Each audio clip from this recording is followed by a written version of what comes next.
আসসালামু আলাইকুম। আপনারা দেখছেন সিভিএন টিভি ইউএসএ সংবাদ বুলেটিন। সঙ্গে আছি আমি আইনাল হক। শুরুতেই এসেনশিয়াল হোম কেয়ার সংবাদ শিরোনাম। সরকারের টিকে থাকতে গাজায় হামলা চালিয়েছেন নেতানিয়াহু।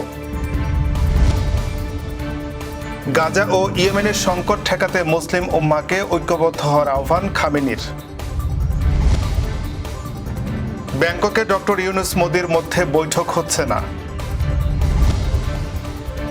এবং বিচারের পরে জনগণ ক্ষমা করলে রাজনীতি করতে পারবে আওয়ামী লীগ, বললেন রিজভী। শুনছিলেন এসেনশিয়াল হোম কেয়ার সংবাদ শিরোনাম। এবারে বিস্তারিত। ইসরায়েলের প্রধানমন্ত্রী বেনিয়ামিন নেতানিয়াহু গাজায় নতুন করে হামলা শুরু করেছেন, যা তার সরকারের টিকে থাকার জন্য একটি রাজনৈতিক পদক্ষেপ হিসেবে দেখা হচ্ছে। চলতি মাসের শেষে বাজেট পাশ না হলে তার সরকার পতনের সংখ্যা ছিল, আর এই পরিস্থিতিতে গাজায় হামলা চালিয়ে তিনি সরকারের ভিত শক্তিশালী করতে চেয়েছেন। এই হামলায় 400 জনেরও বেশি ফিলিস্তিনি নিহত হয়েছে, যার মধ্যে শতাধিক শিশু রয়েছে। হামলার ফলে হাজার হাজার মানুষ গাজার ঘরবাড়ি ছেড়ে চলে যেতে বাধ্য হচ্ছে। নেতানিয়াহু সরকারের লক্ষ্য শুধু সামরিক বাহিনীকে শক্তিশালী করা নয়, বরং মিত্রদের সন্তুষ্ট রেখে সরকারের স্থিতিশীলতা বজায় রাখা। তবে এই হামলার পেছনে রয়েছে আরও একটি রাজনৈতিক কারণ। নেতানিয়াহু নিজে যাতে তার ক্ষমতা ধরে রাখতে পারে। হামাসের বিরুদ্ধে যুদ্ধ এবং যুদ্ধবিরতির শর্তাবলীকে অগ্রাহ্য করে তিনি একে নিজের রাজনৈতিক হাতিয়ার হিসেবে ব্যবহার করছেন। এর মাধ্যমে তিনি রাজনৈতিক মিত্রদের সাথে সম্পর্ক মজবুত করার পাশাপাশি জনগণের মাঝে আরও সমর্থন তৈরি করতে চান।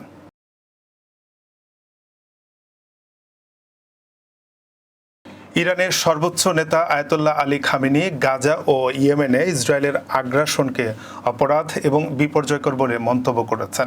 তিনি মুসলিম উম্মাহকে সব মতভেদ ভুলে একত্রিত হয়ে এই আগ্রাসনের বিরুদ্ধে শক্তিশালী প্রতিরোধ গড়ে তোলার আহ্বান জানান। খামেনি বলেন, এটি শুধু ফিলিস্তিন বা ইয়েমেনের সমস্যা নয়, বরং পুরো মুসলিম উম্মার সমস্যা। মুসলিম দেশগুলিকে ঐক্যবদ্ধ হয়ে এই অপরাধের বিরুদ্ধে রুখে দাঁড়াতে হবে। তিনি আরও বলেন, বিশ্বের মুক্তিকামী মানুষকে এই বিশ্বাসঘাতকতা ও বিপর্যয়কর পদক্ষেপের বিরুদ্ধে একসাথে দাঁড়াতে হবে, যাতে আর কোনো শিশু হত্যা, ঘরবাড়ি ধ্বংস কিংবা ফিলিস্তিনি জনগণ শরণার্থী হতে না হয়। খামেনি মার্কিন সরকারের ভূমিকা নিয়ে অভিযোগ করেন এবং বলেন, মার্কিন সরকারের ইশারায় অথবা সম্মতিতে ইসরায়েল এই হামলা চালিয়েছে। তিনি আরও বলেন, ইয়েমেনের উপর হামলা একটি অপরাধ, যা প্রতিরোধ করা জরুরি। ফার্সি নববর্ষ 1404 উপলক্ষে এক ভাষণে খামেনি ইরানকে উৎপাদনের জন্য পুঁজি বিনিয়োগের বছর হিসেবে নামকরণ করেন। তিনি ইরানি জাতির ঐক্য, আধ্যাত্মিক শক্তি ও মনোবলের প্রশংসা করে বলেন, বড় ধরনের বিপদ সত্ত্বেও ইরানি জাতি কখনোই দুর্বল হয়নি। এছাড়া খামেনি লেবানন ও ফিলিস্তিনের সংকট মোকাবেলায় ইরানি জনগণের মানবিক সহায়তার প্রশংসা করেন এবং তিনি বলেন, এই ধরনের সহায়তার মাধ্যমে ইরানি জাতির দৃঢ় সংকল্প এবং শক্তি প্রকাশিত হয়েছে। এপ্রিলের প্রথম সপ্তাহে থাইল্যান্ডের রাজধানী ব্যাংককে বসছে বিমস্টেকের 6ষ্ঠ সম্মেলন। এতে অংশ নেবেন অন্তর্বর্তী সরকারের প্রধান উপদেষ্টা ডক্টর মোহাম্মদ ইউনূস, ভারতের প্রধানমন্ত্রী নরেন্দ্র মোদী এবং অন্যান্য নেতারা। এই সম্মেলনের ফাঁকে ডক্টর ইউনূস এবং মোদীর মধ্যে একটি বৈঠকের আয়োজন করতে ভারতকে চিঠি দেয় বাংলাদেশ। তবে ইউনূসের সঙ্গে ভারতের প্রধানমন্ত্রীর আনুষ্ঠানিক কোনো বৈঠক হবে না বলে সংবাদ মাধ্যম হিন্দুস্তান টাইমসকে জানিয়েছে 3টি সূত্র। কারণ হিসেবে তারা বলেছেন, অন্তর্বর্তী সরকারের কয়েকজন সদস্য প্রতিদিনই ভারতের সমালোচনা করেন। এতে করে দুই দেশের মধ্যে সম্পর্ক ভালো নেই। এমন অবস্থায় দুই দেশের সরকার প্রধানের মধ্যে বৈঠক আয়োজন সম্ভব নয়। একটি সূত্র হিন্দুস্তান টাইমসকে বলেছে, সম্মেলনে যেহেতু বিশ্ব নেতারা একাধিকবার একে অপরের সামনে বসবেন, তখন হয়তো ডক্টর ইউনূস মোদীর মধ্যে কথাবার্তা হলেও হতে পারে, কিন্তু এর বেশি কিছু প্রত্যাশা করা হচ্ছে না। অপর সূত্রটি বলেছে, আনুষ্ঠানিক বৈঠক আয়োজন কঠিন মনে হচ্ছে। বিশেষ করে ঢাকা থেকে অন্তর্বর্তী সরকারের কয়েকজন উপদেষ্টার কাছ থেকে প্রতিদিনই ভারতের বিরুদ্ধে নতুন সমালোচনা আসছে। এসব বিষয়ে বৈঠক আয়োজনের ক্ষেত্রে সহায়ক নয়। এদিকে 2 থেকে 3রা এপ্রিল পর্যন্ত হবে বিমস্টেকের এই সম্মেলন। এতে সদস্য রাষ্ট্র হিসেবে অংশ নেবে বাংলাদেশ, ভুটান, ভারত, মিয়ানমার, নেপাল, শ্রীলঙ্কা এবং থাইল্যান্ড।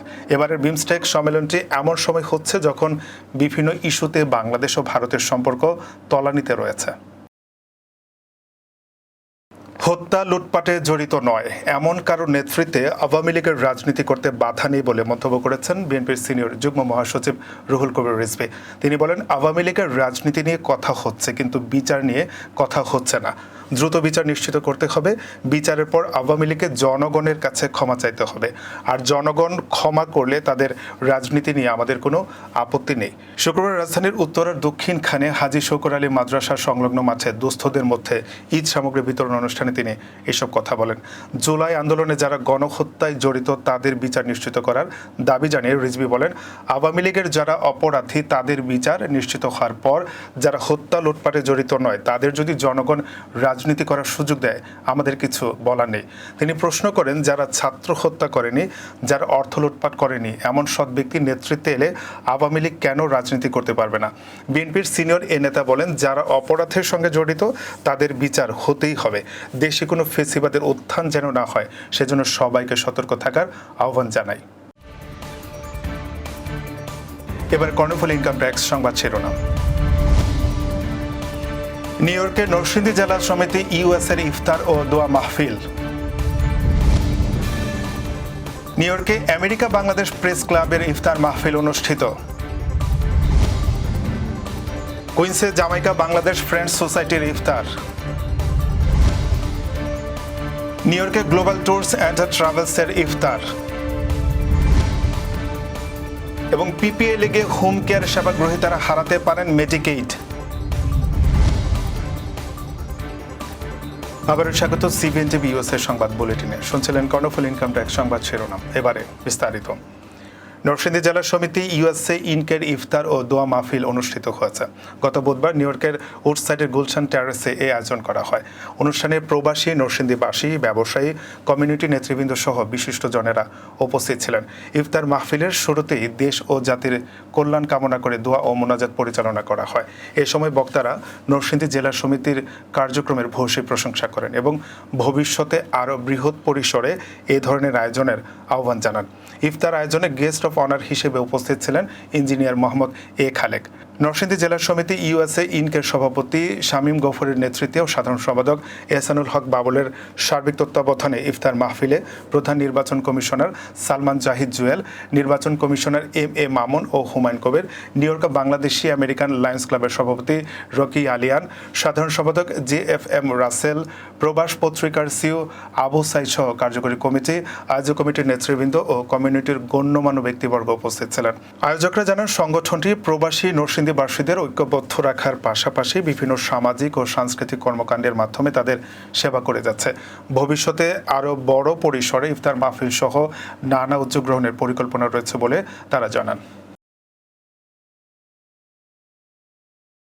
আমেরিকা বাংলাদেশ প্রেস ক্লাবের ইফতার মাহফিল অনুষ্ঠিত হয়েছে। গত 17 মার্চের সোমবার নিউ ইয়র্কের জ্যাকসন হাইটসের সানা রেস্টুরেন্টে আয়োজিত এই ইফতার মাহফিলে ক্লাবের কর্মকর্তা সদস্য ছাড়াও স্থানীয় রাজনৈতিক নেতৃবৃন্দ, ব্যবসায়ী ও সুশীল সমাজের বিশিষ্ট ব্যক্তিরা উপস্থিত ছিলেন। ক্লাবের সভাপতি শওকত ওসমান রচির সভাপতিত্বে ও সাধারণ সম্পাদক মশিউর রহমান মজুমদারের পরিচালনায় ইফতার মাহফিলে রমজান মাসের বরকত ও শান্তি কামনা করে বিশেষ দোয়া ও মোনাজাত করা হয়। অনুষ্ঠানে ক্লাবের সাবেক সভাপতি দর্পণ কবির ও মোহাম্মদ সহসভাপতি মঞ্জুরুল হক, সহ সম্পাদক আবু বকর সিদ্দিক, কোষাধ্যক্ষ মল্লিকা খান, রাজনীতিবিদ Giyas Ahmed, New York Lions ক্লাবের সভাপতি Rocky Alian, certified paralegal Shamim Shahed সহ কমিউনিটির অন্যান্য গুরুত্বপূর্ণ ব্যক্তিবর্গ উপস্থিত ছিলেন। যুক্তরাষ্ট্রের নিউ ইয়র্ক সিটির কুইন্সের জামাইকা বাংলাদেশ ফ্রেন্ডস সোসাইটির ইফতার ও মিলাদ মাহফিল অনুষ্ঠিত হয়েছে। গত 15 মার্চ কুইন্সের ব্লু বার্ডের আগ্রা প্যালেসে অনুষ্ঠানের আয়োজন করা হয়। সংগঠনের সভাপতি ফখরুল ইসলাম দেলোয়ারের সভাপতিত্বে ইফতার মাহফিলে কংগ্রেসম্যান গ্রেস ম্যাং ও নিউ ইয়র্ক সিটির public advocate Jumana Williams, Bangladesh সোসাইটির সভাপতি আতাউর রহমান সেলিম, ফ্রেন্ডস সোসাইটির বিভিন্ন পর্যায়ের কর্মকর্তা সহ বাংলাদেশি কমিউনিটির সর্বস্তরের মানুষ অংশ নেন। নিউ ইয়র্কে গ্লোবাল ট্যুরস অ্যান্ড ট্রাভেলসের উদ্যোগে পবিত্র রমজান উপলক্ষে ইফতার ও দোয়া মাহফিল অনুষ্ঠিত হয়েছে। গত 19 মার্চ জ্যাকসন হাইটসের সানা রেস্টুরেন্টে এই আয়োজন সম্পন্ন হয়। ইফতার পূর্বে দোয়া মাহফিলে মুসলিম উম্মার শান্তি ও সমৃদ্ধি কামনা করা হয়। গ্লোবাল ট্যুরস অ্যান্ড ট্রাভেলসের সিইও মোহাম্মদ শামসুদ্দিন বশির স্বাগত বক্তব্যে প্রতিষ্ঠানটির সেবা ও কার্যক্রম সম্পর্কে আলোকপাত করেন। তিনি জানান, গ্লোবাল ট্যুরস অ্যান্ড ট্রাভেলস দীর্ঘ 15 বছর ধরে সুনামের সাথে সেবা প্রদান করে আসছে এবং অনলাইন ট্রাভেল এজেন্সি হিসেবে গ্রাহকদের সাশ্রয়ী মূল্যে টিকিট ও অন্যান্য সেবা প্রদান করছে। আশরাফুল হাসান বুলবুলের সঞ্চালনায় এই ইফতার মাহফিলে রাজনীতিবিদ গিয়াস আহমেদ সহ নিউ ইয়র্কের বিভিন্ন কমিউনিটির নেতৃবৃন্দ, সাংবাদিক ও বিশিষ্ট ব্যক্তিরা উপস্থিত ছিলেন।